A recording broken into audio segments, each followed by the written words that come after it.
By that time Smerdyakov had been discharged from the hospital. Ivan knew his new lodging, the dilapidated little wooden house, divided in two by a passage, on one side of which lived Marya Kondratyevna and her mother, and on the other Smerdyakov. No one knew on what terms he lived with them, whether as a friend or as a lodger. It was supposed afterwards that he had come to stay with them as Marya Kondratyevna's betrothed, and was living there for a time without paying for board or lodging. Both mother and daughter had the greatest respect for him, and looked upon him as greatly superior to themselves. Ivan knocked, and on the door being opened, went straight into the passage. By Marya Kondratyevna's directions he went straight to the better room on the left, occupied by Smerdyakov. There was a tiled stove in the room, and it was extremely hot. The walls were gay with blue paper, which was a good deal used, however, and in the cracks under it cockroaches swarmed in amazing numbers, so that there was a continual rustling from them. The furniture was very scanty, 2 benches against each wall, and 2 chairs by the table. The table of plain wood was covered with a cloth with pink patterns on it. There was a pot of geranium on each of the 2 little windows. In the corner there was a case of icons.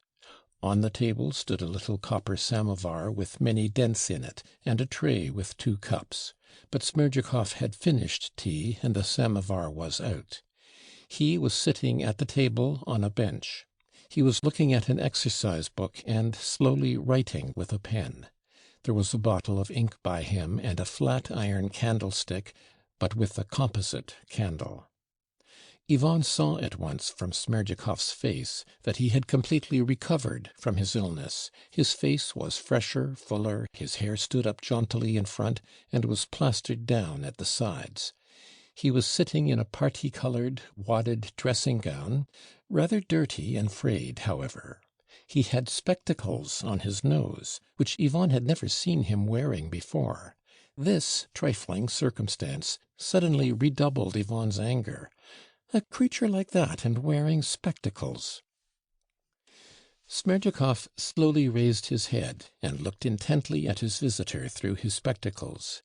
Then he slowly took them off, and rose from the bench, but by no means respectfully, almost lazily, doing the least possible required by common civility.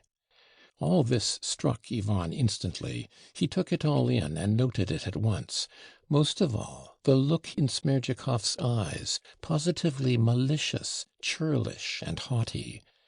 "What do you want to intrude for?" it seemed to say. "We settled everything then. Why have you come again?" Ivan could scarcely control himself. "It's hot here," he said, still standing, and unbuttoned his overcoat. "Take off your coat," Smerdyakov conceded. Ivan took off his coat and threw it on a bench with trembling hands.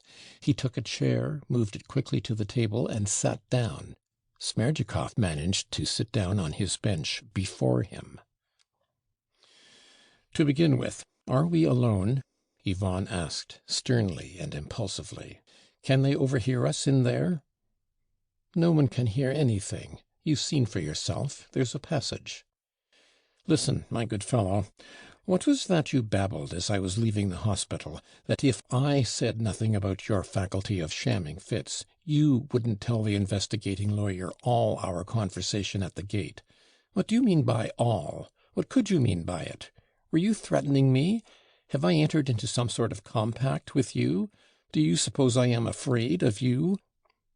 Ivan said this in a perfect fury, giving him to understand, with obvious intention, that he scorned any subterfuge or indirectness, and meant to show his cards. Smerdyakov's eyes gleamed resentfully, his left eye winked, and he at once gave his answer with his habitual composure and deliberation. "You want to have everything above board. Very well, you shall have it," he seemed to say. "This is what I meant then, and this is why I said that you, knowing beforehand of this murder of your own parent, left him to his fate, and That people mightn't after that conclude any evil about your feelings, and perhaps of something else too, that's what I promised not to tell the authorities."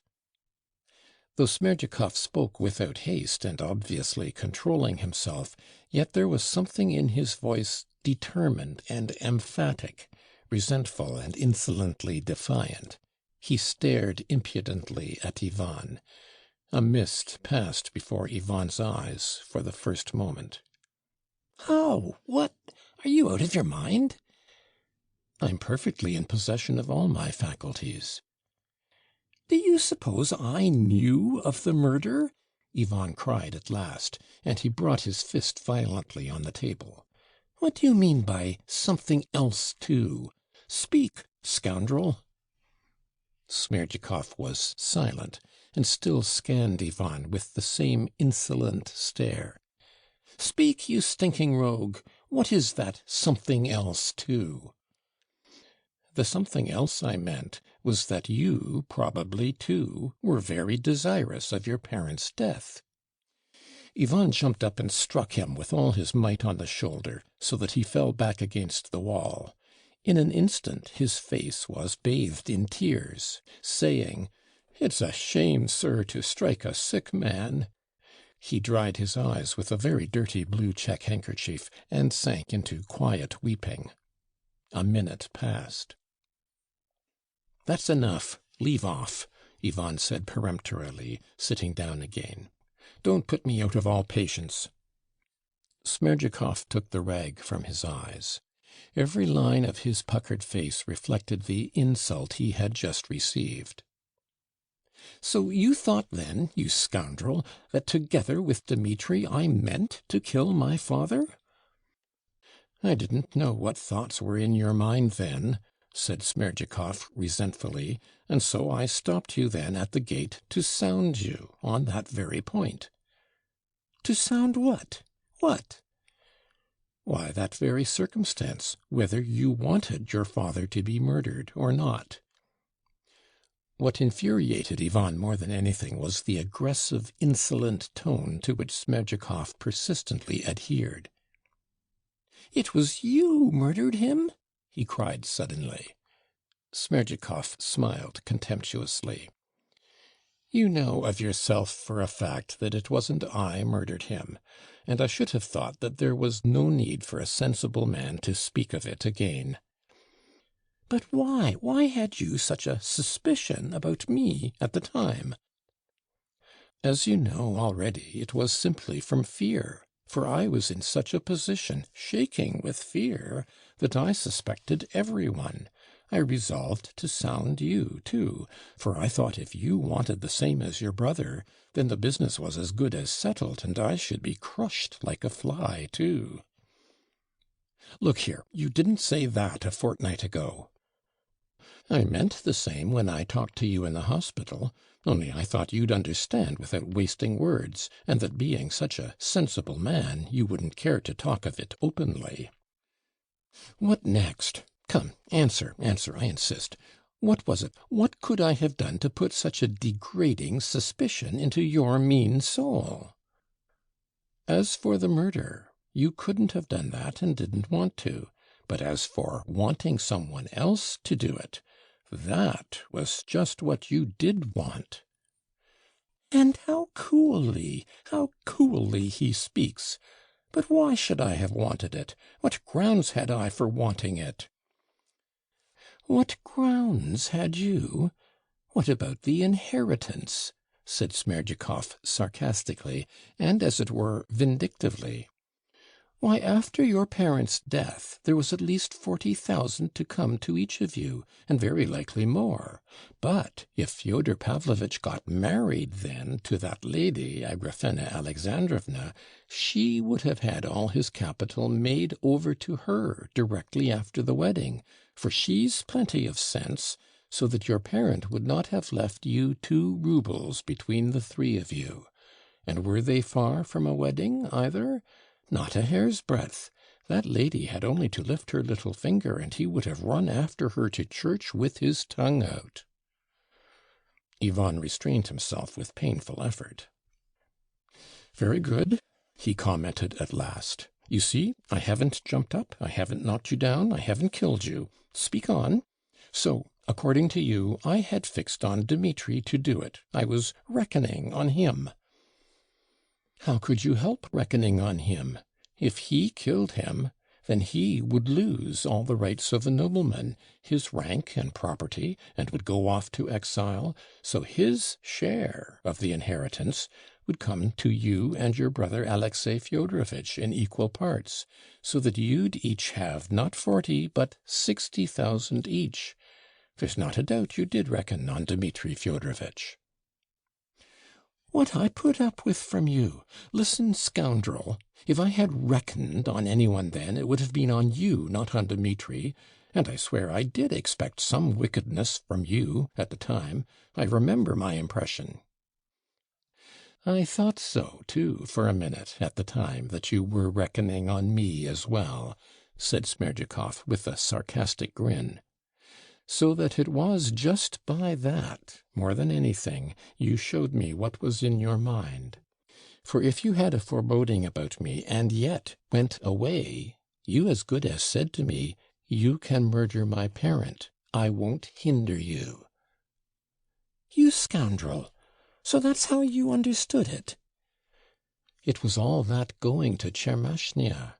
Why, you were meaning to go to Moscow, and refused all your father's entreaties to go to Tchermashnya, and simply at a foolish word from me, you consented at once. What reason had you to consent to Tchermashnya?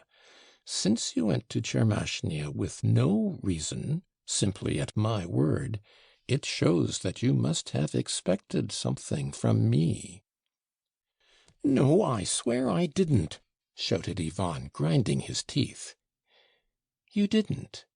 Then you ought, as your father's son, to have had me taken to the lock-up and thrashed at once for my words then, or at least to have given me a punch in the face on the spot. But you were not a bit angry, if you please, and at once, in a friendly way, acted on my foolish word, and went away, which was utterly absurd, for you ought to have stayed to save your parent's life. How could I help drawing my conclusions? Ivan sat scowling, both his fists convulsively pressed on his knees. Yes, I am sorry I didn't punch you in the face, he said with a bitter smile. I couldn't have taken you to the lock-up just then. Who would have believed me, and what charge could I bring against you? But the punch in the face? Oh, I'm sorry I didn't think of it. Though blows are forbidden, I should have pounded your ugly face to a jelly. Smerdyakov looked at him almost with relish. In the ordinary occasions of life, he said in the same complacent and sententious tone in which he had taunted Grigory and argued with him about religion at Fyodor Pavlovitch's table. In the ordinary occasions of life, blows on the face are forbidden nowadays by law, and people have given them up. But in exceptional occasions of life, people still fly to blows, not only among us, but all over the world, be it even the fullest republic of France, just as in the time of Adam and Eve, and they never will leave off. But you, even in an exceptional case, did not dare. What are you learning French words for? Ivan nodded towards the exercise book lying on the table. Why shouldn't I learn them so as to improve my education, supposing that I may myself chance to go some day to those happy parts of Europe? Listen, monster. Ivan's eyes flashed, and he trembled all over. I am not afraid of your accusations. You can say what you like about me, and if I don't beat you to death, it's simply because I suspect you of that crime, and I'll drag you to justice. I'll unmask you. To my thinking, you'd better keep quiet, for what can you accuse me of, considering my absolute innocence? And who would believe you? Only, if you begin, I shall tell everything, too, for I must defend myself. Do you think I am afraid of you now? If the court doesn't believe all I've said to you just now, the public will, and you will be ashamed." "That's as much as to say it's always worthwhile speaking to a sensible man, eh?" snarled Ivan. "You hit the mark, indeed. And you'd better be sensible." Ivan got up, shaking all over with indignation, put on his coat, and without replying further to Smerdyakov, without even looking at him, walked quickly out of the cottage. The cool evening air refreshed him. There was a bright moon in the sky. A nightmare of ideas and sensations filled his soul. "Shall I go at once and give information against Smerdyakov? But what information can I give? He's not guilty, anyway. On the contrary, he'll accuse me. And in fact, why did I set off for Tchermashnya then? What for? What for?" Ivan asked himself. "Yes, of course, I was expecting something, and he is right." And he remembered for the 100th time how, on the last night in his father's house, he had listened on the stairs. But he remembered it now with such anguish that he stood still on the spot as though he had been stabbed. "Yes, I expected it then, that's true. I wanted the murder. I did want the murder. Did I want the murder? Did I want it? I must kill Smerdyakov. If I don't dare kill Smerdyakov now, life is not worth living." Ivan did not go home, but went straight to Katerina Ivanovna and alarmed her by his appearance. He was like a madman. He repeated all his conversation with Smerdyakov, every syllable of it. He couldn't be calmed, however much she tried to soothe him. He kept walking about the room, speaking strangely, disconnectedly. At last he sat down, put his elbows on the table, leaned his head on his hands, and pronounced this strange sentence: "If it's not Dmitri, but Smerdyakov who's the murderer, I share his guilt, for I put him up to it. Whether I did, I don't know yet, but if he is the murderer and not Dmitri, then of course I am the murderer too." When Katerina Ivanovna heard that, she got up from her seat without a word, went to her writing table, opened a box standing on it, took out a sheet of paper, and laid it before Ivan. This was the document of which Ivan spoke to Alyosha later on as a conclusive proof that Dmitri had killed his father. It was the letter written by Mitya to Katerina Ivanovna when he was drunk, on the very evening he met Alyosha at the crossroads on the way to the monastery, after the scene at Katerina Ivanovna's, when Grushenka had insulted her. Then, parting from Alyosha, Mitya had rushed to Grushenka. I don't know whether he saw her, but in the evening he was at the metropolis, where he got thoroughly drunk. Then he asked for pen and paper and wrote a document of weighty consequences to himself. It was a wordy, disconnected, frantic letter, a drunken letter, in fact. It was like the talk of a drunken man, who, on his return home, begins with extraordinary heat telling his wife or one of his household how he has just been insulted, what a rascal had just insulted him, what a fine fellow he is, on the other hand, and how he will pay that scoundrel out. And all that at great length, with great excitement and incoherence, with drunken tears and blows on the table. The letter was written on a dirty piece of ordinary paper of the cheapest kind. It had been provided by the tavern, and there were figures scrawled on the back of it. There was evidently not space enough for his drunken verbosity, and Mitya not only filled the margins, but had written the last line right across the rest. The letter ran as follows: "Fatal Katya, tomorrow I will get the money and repay your 3,000, and farewell, woman of great wrath, but farewell too, my love. Let us make an end. Tomorrow I shall try and get it from everyone, and if I can't borrow it, I give you my word of honor I shall go to my father and break his skull and take the money from under the pillow, if only Ivan has gone. If I have to go to Siberia for it, I'll give you back your 3,000. And farewell. I bow down to the ground before you, for I've been a scoundrel to you. Forgive me. No, better not forgive me. You'll be happier, and so shall I. Better Siberia than your love, for I love another woman, and you got to know her too well today, so how can you forgive? I will murder the man who's robbed me. I'll leave you all and go to the East so as to see no one again. Not her either, for you are not my only tormentress. She is too. Farewell. P.S. I write my curse, but I adore you. I hear it in my heart. One string is left, and it vibrates. Better tear my heart in two. I shall kill myself, but first of all, that cur. I shall tear 3,000 from him and fling it to you. Though I've been a scoundrel to you, I am not a thief. You can expect 3,000. That cur keeps it under his mattress in pink ribbon. I am not a thief, but I'll murder my thief. Katya, don't look disdainful. Dmitri is not a thief, but a murderer. He has murdered his father and ruined himself to hold his ground rather than endure your pride. And he doesn't love you. P.P.S. I kiss your feet. Farewell. P.P.P.S.